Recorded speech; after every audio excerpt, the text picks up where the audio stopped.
Mr. Abutu Adamu was killed by deliberately, without explanation, without provocation, by a member of the Nigerian army allegedly serving as a member of the special task force, to which the Ministry of Defense, through the defense headquarters, denying that there is no such officer in its employment or in its deployment as at that time in Jos. 7 years after the murder of Mr. Abutu Adamu, nothing has been done. No investigation, no conclusion, no determination of who killed Mr. Abutu Adamu.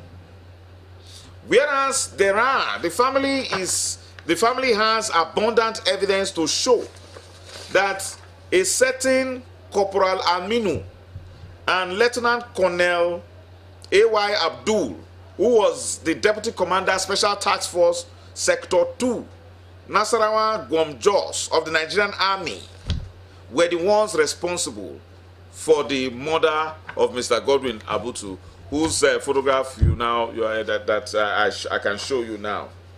In course of pursuing justice, 6 years later after the murder of her husband, the wife, Mrs. Agnes Adamu, was knocked down by a vehicle driven by the wife of Honorable J. Madaki, a member of the Plateau State House of Assembly. Now, we are dealing with a situation where a family has been robbed of firstly by the breadwinner, inexplicably, without provocation, and subsequently killed by another member, another powerful personality in the society. And our call here is for justice, and we believe that justice has not been done in this matter regarding the rights of those who have died, and then the rights of those that are the victims that regarding I'm referring to the children of these two persons who were husband and wife.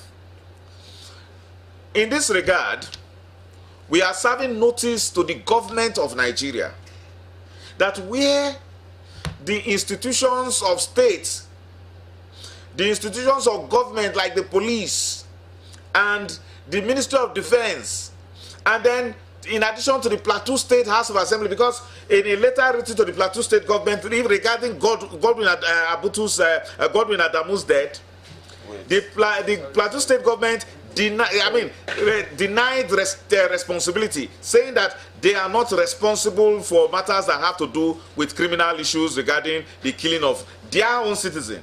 It's understandable and it's okay, but that's concern, that ordinary concern that should be elicited from the Plateau State government at that time was not received by the family members.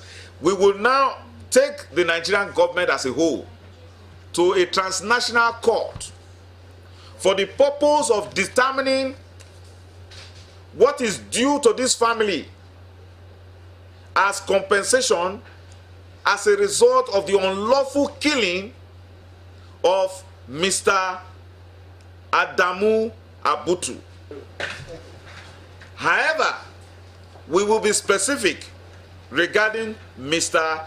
Adamu Abutu, not forgetting the painful occurrence that after his death, his own wife 6 years later was killed by another powerful member of the society, and we are yet to also get justice. I invite you to listen to the orphan, now made orphan, not naturally, but by the cold hands of a security man who, for one reason or the other, decided to use his gun against the Nigerian citizen. All I have to say is that it is a painful exit to lose our mother and our father, and we do not have justice for what happened. He is the head of the family. He was the one taking care of us, and we lost him. Our mother is there for us. She paid our school fees. she do everything for us. Now we also lost her. Now as I'm saying, I'm dropped out from school. I'm not schooling. My junior brother, my junior sister, they are also no schooling. My senior brother was the only one going to school, a College of Education Taraba, and now he's asking for school fees. Since the death of my mother, my uncle was my in-law was the one paying his school fees, and now he sent school fees that they should pay his school fees. If they do not pay the school fees, it will be a problem. What I want to say is that they should have justice in what has just happened, because we have nobody to help us now.